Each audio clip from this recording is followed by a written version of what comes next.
మరొకసారి ఉద్యమానికి శ్రీకారం చుడుతూ 7 పదుల వయసులో కూడా ఆరోగ్యం ఎట్లున్నా లెక్క చేయక నేను సాధించి పెట్టిన తెలంగాణకు నా కండ్ల ముందే అన్యాయం జరుగుతుంటే నేను కూర్చోలేను అని చెప్పి తెలంగాణలో సాధించుకున్న హక్కులు పరాయిపాలు అవుతుంటే చూడలేను నేనని చెప్పి కృష్ణా జలాలలో మన వాటా నీళ్లు లేకపోతే మన బతుకులు ఆగమైతే అని ఒక చిన్న ఏమరపాటుతోని క్రూర ముగాల పాలైన నా తెలంగాణను మళ్ళీ రక్షించుకోవాలని ఆనాడే ప్రాణత్యాగం చేసి ప్రాణాన్ని కూడా లెక్క పెట్టకుండా తెలంగాణను తెచ్చిన నాకు ఈ చిన్న అనారోగ్యం లెక్క కాదని చెప్పి బెబుల్లాగా విజృంభించడానికి మళ్ళీ పోరాటల గడ్డ ఈ నల్లగొండకు వచ్చిన పెద్దలు తెలంగాణ ఉద్యమ రథసారథి తెలంగాణ జాతిపిత కేసీఆర్ గారికి తెలంగాణ భారత రాష్ట్ర సమితి కార్యనిర్వాహక అధ్యక్షులు కేటీ రామారావు గారికి పార్లమెంటరీ పార్టీ నాయకులు కేశవరావు గారికి నామ నాగేశ్వరరావు గారికి వేదిక మీద ఆసీనులైన పెద్దలు ఉద్యమ సహచరులు హరీష్ రావు గారికి ఇతర శాసనసభ్యులందరికీ పార్లమెంట్ సభ్యులందరికీ శాసన మండలి సభ్యులకు మాజీ శాసనసభ్యులకు వేదిక మీద ఉన్న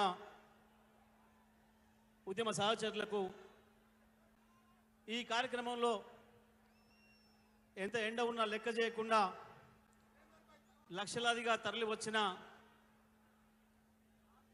ఉద్యమకారులైన నా అన్నదమ్ములకు అక్కాచెల్లెళ్లకు మీడియా మిత్రులందరికీ నమస్కారాలు.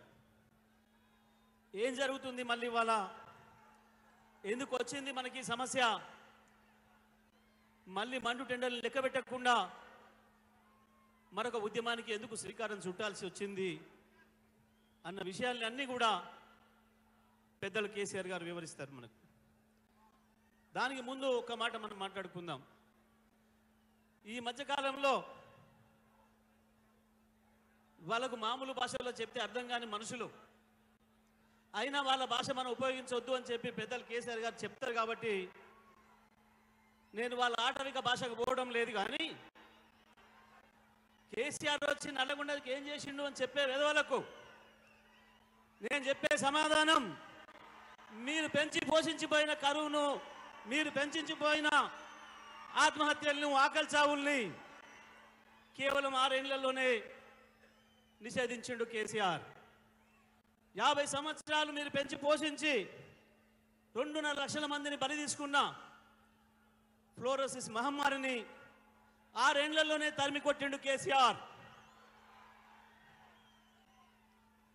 తెలంగాణ వచ్చే నాటికి కేవలం 3 లక్షల టన్నుల వరి ధాన్యాన్ని అందించిన ఈ నల్గొండ జిల్లాను 4 ఏళ్లలోనే 40 లక్షల టన్నుల వరి ధాన్యాన్ని పండించే స్థితికి తీసుకొచ్చిండు కేసీఆర్.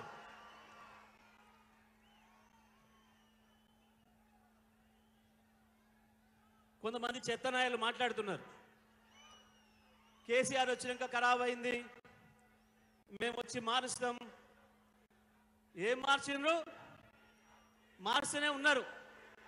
కేసీఆర్ ఇచ్చిన 24 గంటల కరెంటు మాయం చేస్తున్నారు.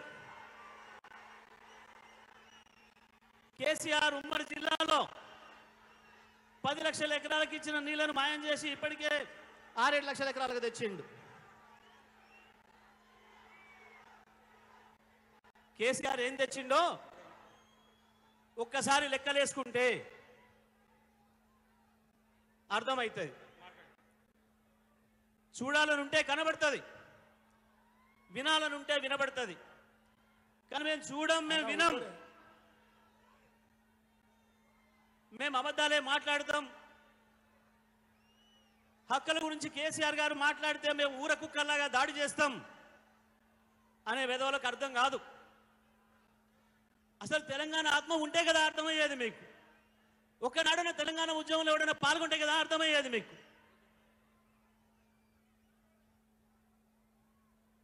2 నెలలుగా నాగార్జున సాగర్ ప్రాజెక్టు అవతలోడికి చేతికి వెళ్ళిపోతే ఒక్కరోజు సోయలేదు, ఒక్కరోజు మాట్లాడలేదు. కేసీఆర్ గారి ఆదేశాలతో మన నాయకులు, మన మాజీ మంత్రివర్యులు మాట్లాడిన తర్వాత గబాల మేల్కొని మన మీద దాడి చేసే ప్రయత్నం చేసింది. కేసీఆర్ గారు సభ పెడుతుండంటే వణుకుడు మొదలైంది, ఒక్కడొక్కడికి వణుకుడు మొదలైంది. అబద్ధాలు చెప్పి చెప్పి ఇక వీకలేక నిన్న అసెంబ్లీలో చర్చ పెట్టింది. హరీష్ రావు గారు ముఖం మీద తన్నట్టు అన్ని విషయాలు చెప్పిండు. ఇవాళ ఉన్న విషయాలన్నీ గత 60 ఏళ్ళు ఏం జరిగింది, ఈ 10 ఏళ్లలో ఏం చేసిన అనే విషయాలు అన్నిటిని చెప్తూ రేపటి మన కర్తవ్యాన్ని బోధించడానికి వచ్చిన పెద్దలు, మన అధ్యక్షులు, మన రథసారథి కేసీఆర్ గారిని మాట్లాడాల్సిందిగా విజ్ఞప్తి చేస్తా ఉన్నాను.